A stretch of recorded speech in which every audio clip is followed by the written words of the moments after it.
High everyone, আসসালামু আলাইকুম। Welcome to back my Shiuli's kitchen. প্রতিদিনের মতো আবারও একটি ভিন্ন স্বাদের রেসিপি নিয়ে আমি হাজির হয়ে গেলাম। আজকে আপনাদের অনেক টেস্টি একটি ভর্তার রেসিপি করে দেখাবো। এটা পুরোই কক্সবাজারের স্টাইলে এই বেগুন ভর্তাটা, পুরাপুরি ঝামেলাই ছাড়া। যারা কক্সবাজারে গিয়েছেন তারা নিশ্চয়ই খেয়েছেন। তো চলুন আজকের রেসিপিটি আমার সাথে আপনারা দেখে নিন পুরাটা। রেসিপিতে যাওয়ার আগে আপনাদের কাছে আমার একটাই অনুরোধ, যারা ফেসবুক পেজ থেকে দেখছেন অবশ্যই আমার পেজটা ভিজিট করে সঙ্গে থাকবেন। যারা ইউটিউব চ্যানেল থেকে দেখছেন অবশ্যই আমার চ্যানেলটি সাবস্ক্রাইব করবেন। তো এই যে আমি এখানে বেগুনগুলোকে গোল করে কেটে নিয়েছি, সামান্য পরিমাণ হলুদ আর স্বাদ মতো নুনটা আমি একটু কম দেব, যেহেতু আবার আমি দিব। দিয়ে এগুলোকে খুব ভালোভাবে মেখে নেব। মাখা হয়ে গিয়েছে, এখন আমি চলে যাব সরাসরি রান্নার পর্বে। তো এই যে আমি একটা প্যান নিয়ে নিয়েছি, প্যানে আমি কিছু পরিমাণ সরিষার তেল অ্যাড করে দিয়েছি। এটা কিন্তু সরিষার তেল দিয়ে মাস্ট বি করতে হবে। তেলগুলোকে চারপাশে ছড়িয়ে নেবেন, খুব বেশি তেল দিবেন না, তাহলে কিন্তু খাওয়ার সময় ভর্তাটা তেল তেল করবে, কারণ সরিষার তেলের এমনি একটা ঝাঁজ আসে। তারপর আমার কেটে রাখা বেগুনগুলোকে আমি এখানে সুন্দরভাবে অ্যাড করে দিয়েছি। দেখুন, এখন এক পাশ যখন আমার হয়ে আসবে, অপর পাশটাতে আমি উল্টিয়ে দেব। দিয়ে এভাবে নেড়ে চেড়ে সবগুলো বেগুন আমি তেলে ভেজে নেব। জালটা অবশ্যই কিন্তু মিডিয়াম টু লো আঁচেই রাখার চেষ্টা করবেন। খুব বেশি জাল দিলে বেগুনগুলো পুড়ে যাবে। তো এভাবেই বেগুনগুলোকে ভেজে নেওয়ার চেষ্টা করবেন।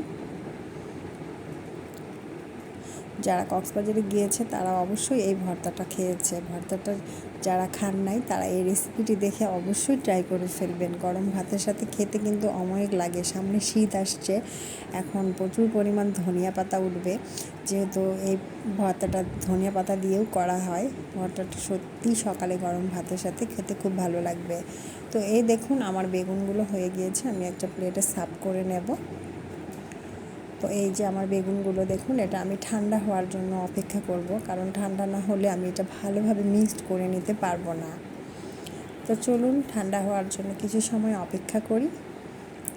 এই পাশে আমি একটা ওই প্যানটাতেই তেল ছিল, সেখানে 3টা শুকনা মরিচ, কিছু রসুন আর গোল করে কেটে রাখা কাঁচামরিচের কুচিগুলোকে হালকাভাবে ভেজে নেব। ওপাশে কিন্তু আমার বেগুনগুলো ঠান্ডা হচ্ছে আর আমি এই পাশে এটা রেডি করছি। যারা ভর্তা খেতে পছন্দ করেন তারা এটা একবার ট্রাই করবেন, খুব তাড়াতাড়িও হয়ে যায়। তো এই দেখুন আমার উপকরণগুলো প্রায় ভাজা শেষ। এই যে পেঁয়াজটা কিন্তু আমি কাঁচা রেখেছি, আর রসুন, শুকনা মরিচ আর কাঁচা মরিচ এগুলো ভেজে নিয়েছি। পেঁয়াজ একদম কাঁচাই আছে। তো এখন আমি ভর্তার পর্বে চলে যাব। সবগুলো ঠান্ডা হয়ে গিয়েছে। শুকনা মরিচ এখানে স্বাদ মতো নুনটা একটু কম দেবো, যেহেতু বেগুনে দিয়েছিলাম, পরে বেশি হয়ে গেলে খেতে ভালো লাগবে না। তো আমি শুকনো মরিচটাকে প্রথমে খুব ভালোভাবে মিক্সড করে দেব। সব কিছুর সাথে কিন্তু শুকনো মরিচটা মিক্সড হতে চায় না, তাই আলাদাভাবে এটাকে মিক্সড করে নিতে হবে। এই পর্যায়ে কিন্তু আপনারা হ্যান্ড গ্লাভ ব্যবহার করতে পারেন। আমার ঘরে রাখা হ্যান্ড গ্লাভ শেষ হয়ে গিয়েছে। আমি রসুনের কুচিগুলো অ্যাড করে দিলাম। রসুনগুলো কিন্তু একটু সময় নিয়ে মিক্সড করার চেষ্টা করবেন, তা না হলে রসুনটা গোটা থাকলে ভালো লাগবে না। তো আমি এই দেখুন এটাকে একটু সময় নিয়েই করার চেষ্টা করতেছি, তাহলে পুরো সবগুলোর সাথে মিশে যাবে। এখন আমি কাঁচামরিচগুলোকে অ্যাড করে দেব, দিয়ে কাঁচামরিচগুলো এর সাথে নেব মিক্সড করে। আসলে ভর্তায় কিন্তু আমার মনে হয় ঝালের পরিমাণটা একটু বেশি হলেই ভালো লাগে। আপনাদের কার কাছে কেমন লাগে জানি না, তবে আমি ভর্তায় একটু ঝালের পরিমাণটা বেশি রাখার চেষ্টা করি, আমার কাছে ভালোই লাগে। তো এখন আমি এখানে আমার কাঁচা পেঁয়াজগুলোকে অ্যাড করে দেব, দিয়ে সবগুলো উপকরণকে আবারও খুব ভালোভাবে মিক্সড করে নেব।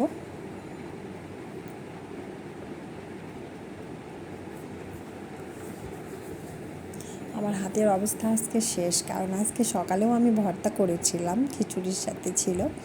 এখন আমি কিছু ধনিয়া পাতা অ্যাড করে দেব।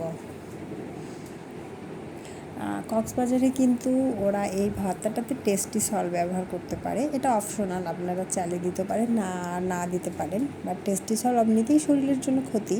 এখানে আমি বেগুনগুলোকে অ্যাড করে দিলাম, দিয়ে এখন সবগুলো উপকরণকে আমি খুব ভালোভাবে মিক্স করে নিচ্ছি। আমার ভর্তা কিন্তু অলমোস্ট রেডি হয়ে গিয়েছে। তো আশা করি আজকের রেসিপিটি আপনাদের ভালো লাগবে। ভালো লাগলে অবশ্যই কমেন্ট বক্সে জানাবেন। আপনারা যদি কমেন্ট করেন তাহলে অবশ্যই ভালো লাগে, কাজের আগ্রহটা বেড়ে যায়। আসলে কাজ করার জন্যই যেহেতু পেজ আর চ্যানেলটা ওপেন করেছি, কাজ করব সেখানে আপনাদেরও তো একটু উৎসাহ লাগবে। যারা আমার এই ভিডিওটা দেখছেন ইউটিউব থেকে, তাদের বলি আমি কাজ করার উদ্দেশ্যেই চ্যানেলটা খুলেছি। তো আপনারা আমার এই রেসিপিটি দেখে কিন্তু চলে যাবেন না, অবশ্যই একটা সাবস্ক্রাইব করে যাবেন। আর যারা ফেসবুক পেজ থেকে দেখছেন তারা আমার ফেসবুক পেজটা অবশ্যই ফলো দিবেন, তাহলে এমন মজার মজার আরও রেসিপি পৌঁছে যাবে আপনাদের কাছে নোটিফিকেশন আকারে। ততদিনে ভালো থাকেন অনেক বেশি, আমার জন্য দোয়া করবেন।